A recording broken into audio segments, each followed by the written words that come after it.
2007. Lawrence Spencer abre a caixa de correio. Dentro, um envelope pesado. Documentos militares da década de 40, relatórios, memorandos, transcrições, tudo marcado como altamente secreto. Tratam de uma coisa só: Base Aérea de Roswell. Mas não são relatórios comuns, são transcrições de interrogatórios, com uma criatura que os militares não conseguiam se comunicar. Chamaram linguistas, criptógrafos, especialistas de várias áreas. Nada funcionou, porque essa criatura não falava, não reagia à fala, não emitia sons. A comunicação acontecia direto na consciência, como se os pensamentos simplesmente aparecessem na sua cabeça. E nos documentos havia coisas perturbadoras, tecnologias além da ciência, alertas sobre o futuro e indícios de um conflito oculto do qual a humanidade nem suspeita. E então, surge um detalhe que muda tudo. Se você acha que isso é só mais uma teoria da conspiração, você está muito enganado. Assiste até o final, porque o que vem agora vai te deixar sem palavras.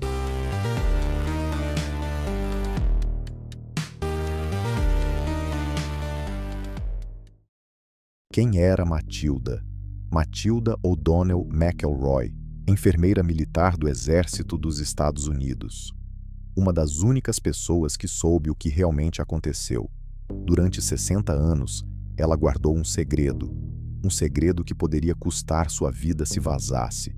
Mas décadas depois, diagnóstico, doença grave, pouco tempo de vida, e ela decide: não vou morrer em silêncio. Ela envia os documentos para Lawrence Spencer. Por que ele? Porque ela tinha lido o livro dele, Os Fatores Oz, sobre fenômenos inexplicáveis, e concluiu: só ele pode tratar isso sem preconceito. A carta, no pacote, uma carta escrita à mão. Guardei esse segredo por 60 anos. Agora, aos 84 anos, não posso mais ficar em silêncio. O que vou contar mudou tudo o que eu pensava sobre a realidade. E a história começa em 8 de julho de 1947. Roswell, Novo México. Matilda trabalhava como enfermeira de aviação. A manhã começou normal, mas logo ficou claro: algo muito errado tinha acontecido. O dia que tudo mudou. Pessoas desconhecidas circulavam pela base. Uniformes militares, roupas civis, todos tensos, guardas armados por toda parte, muito mais do que o normal. Algo tinha acontecido. Matilda estava indo para o hospital quando 2 policiais militares a pararam. A senhora precisa nos acompanhar. Não era um pedido, era uma ordem. Levaram ela até um hangar. Um coronel de alta patente esperava na entrada. Ele explicou brevemente: uma nave desconhecida caiu no deserto. Encontramos um sobrevivente. Nenhum método de comunicação funciona. Sua tarefa: determinar se precisa de ajuda médica. E então o coronel deixou claro: o ser encontrado não é humano. Matilda entrou numa sala escura no fundo do hangar e viu, num canto, sobre uma cadeira pequena, uma criatura de 1 metro de altura, pele cinza, cabeça desproporcionalmente grande, sem cabelo, 3 dedos em cada mão. E o mais perturbador, sem nariz, sem boca, sem orelhas. O corpo não parecia vivo no sentido normal. Parecia uma casca artificial. Nenhum órgão interno visível.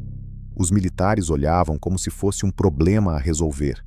Matilda olhava como se fosse um paciente. O primeiro contato. Ela se aproximou devagar, sem movimentos bruscos. Sentou ao lado. Não havia ferimentos visíveis, nenhum sinal de dor. A criatura estava tranquila. Matilda se inclinou para falar, mas antes de dizer qualquer coisa, um pensamento surgiu na mente dela, como se alguém tivesse colocado diretamente na consciência.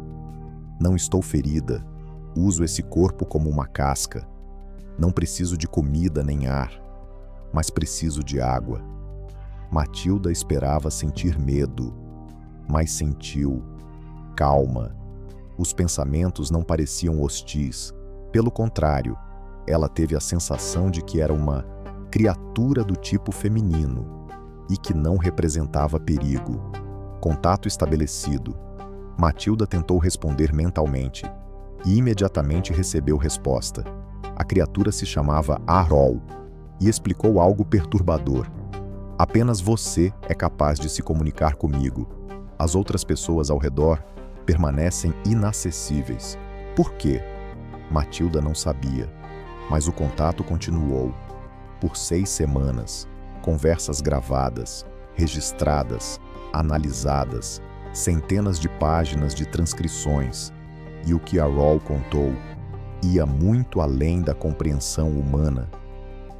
Arol se descreveu como uma oficial do domínio, uma civilização que controla uma parte colossal do universo. Quanto tempo existe? Trilhões de anos. Durante esse tempo, expandiram por milhares de galáxias. Controlam planetas, satélites, asteroides. E isso é só uma pequena parte de um sistema ainda maior. Mas antes do domínio, existia outra estrutura, o Velho Império, a Guerra Milenar.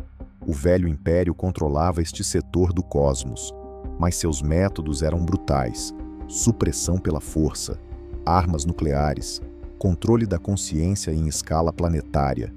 E então, guerra, domínio versus Velho Império. Durou milhares de anos. No final, o domínio venceu, mas, após a queda do Velho Império, suas bases automáticas permaneceram espalhadas. Muitas pararam de funcionar, mas algumas continuaram operando sozinhas.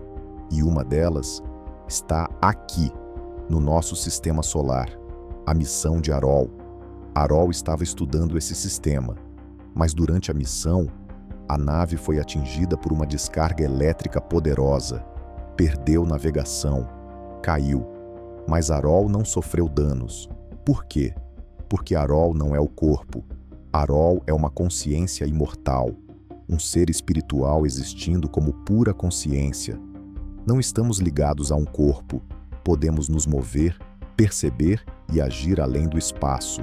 O corpo físico é só um instrumento temporário. Usam o corpo e depois descartam. E os humanos? E aqui vem a bomba. Humanos não são apenas criaturas biológicas. Na essência, vocês são consciência.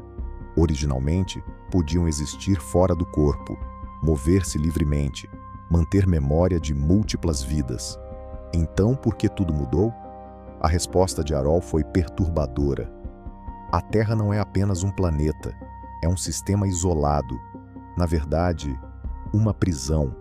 O sistema prisional, criado pelo Velho Império por volta de 8000 a.C. Para cá eram enviados dissidentes, criadores, pessoas com percepção fora do comum, chamados de intocáveis, bilhões deles, isolados num planeta remoto, aprisionados em corpos biológicos vulneráveis, sujeitos ao envelhecimento, à destruição. Mas o elemento mais importante do sistema não é o corpo, o mecanismo após a morte. Ao redor do sistema solar existe uma barreira. Ela registra o momento da morte e intercepta a consciência. Não permite que saia dos limites do sistema. Depois, transporte para estações de processamento. Lá começa o processo de limpeza completa da memória. Não apagam só a última vida. Toda a experiência acumulada é eliminada. E então, programação. Inserem na consciência a luz no fim do túnel, figuras de parentes falecidos, guias espirituais. Tudo isso é um roteiro pré-estabelecido. Depois formam novas crenças, convicções, mitos, construções morais, voltadas para o controle do comportamento, o ciclo infinito. E então, a consciência retorna à Terra, num novo corpo, nascimento, vida, morte, e o ciclo se repete, infinitamente. Nesse modelo, religiões igual a parte do mecanismo, conflitos igual a parte do mecanismo, estruturas sociais igual a parte do mecanismo. Até o envelhecimento não é acidental. é um elemento de limitação, e apesar do domínio ter derrotado o velho império, esse sistema continua funcionando sozinho. Mas existe uma maneira de sair. Não é tecnologia, não é fuga física, é memória. Para sair, a pessoa deve se lembrar de quem era antes de chegar aqui. Arol afirmava: a visão comum sobre a origem da vida na Terra não tem nada a ver com realidade. A biosfera não se desenvolveu naturalmente. Tudo que é vivo aqui é resultado de intervenção externa, estruturas semelhantes a corporações espaciais gigantes. Algumas geravam plantas e insetos, outras cuidavam de organismos complexos. Cada vida criada com um propósito. Até o mecanismo de reprodução foi implantado. Reprodução sexual permitia que o sistema fosse autônomo. A vida começou a se reproduzir sozinha. E a parte mais radical: as mentes brilhantes da humanidade não são gênios por acaso. Algumas pessoas têm acesso parcial a conhecimentos perdidos. Suas ideias não são resultado de talento, mas um retorno a algo que já existia. Leonardo da Vinci, Tesla, Mozart. E se eles não estavam inventando, mas sim se lembrando? E tem mais. O domínio enviou milhares de oficiais à Terra, pilotos, engenheiros, especialistas, para entender o sistema e desativá-lo. Mas a operação fracassou. Foram capturados, memórias apagadas, inseridos na sociedade humana, chamados de batalhão perdido. Com o tempo, esqueceram quem eram. Encontrá-los tornou-se impossível. Mas então, algo mudou. Após o contato com Arol, Matilda começou a se lembrar. Coisas que ela não poderia saber, tecnologias desconhecidas, princípios que ninguém ensinou. Pela primeira vez em milhares de anos, um membro do batalhão perdido começou a despertar. E essa pessoa era Matilda. Por isso ela não sentiu medo. Por isso manteve calma. Por isso conseguia se comunicar. Ela era uma deles. Mas quanto mais Matilda lembrava, mais perigoso ficava. Militares registravam cada palavra, mas a troca real de informações era fora do controle deles. 12 de agosto, eles separaram as duas. Tentaram forçar Arol a se comunicar diretamente. Conectaram aparelhos, aplicaram impulsos elétricos, aumentando a voltagem. Acharam que obteriam resultados pela força, mas não sabiam que estavam usando a mesma tecnologia que o velho império usava para apagar memórias. E de repente, Arol sumiu, sem reação, sem resistência. A consciência desapareceu. Restou só uma casca vazia. Tentativas de trazê-la de volta falharam. Matilda foi obrigada a assinar documentos de confidencialidade. Qualquer tentativa de contar igual a traição. Ela assinou e voltou à vida normal. Mas as memórias continuaram voltando e o tempo acabando. Ela envelhecia, o corpo enfraquecia e ela sabia. Logo tudo começa de novo. O ciclo se fecha, a memória será apagada e tudo que lembrei desaparecerá. 2007. Ela dá o último passo. Envia os documentos para Lawrence Spencer. Na carta: após a morte, minha consciência passará pela limpeza. Acabarei num novo corpo, sem memória. A única chance é publicar. O livro, 2008. Lançamento. Entrevista com um extraterrestre, chamado de um dos casos mais estranhos de contato alienígena. Mas Matilda já não estava mais aqui. Se a versão for verdadeira, ela passou novamente pelo ciclo.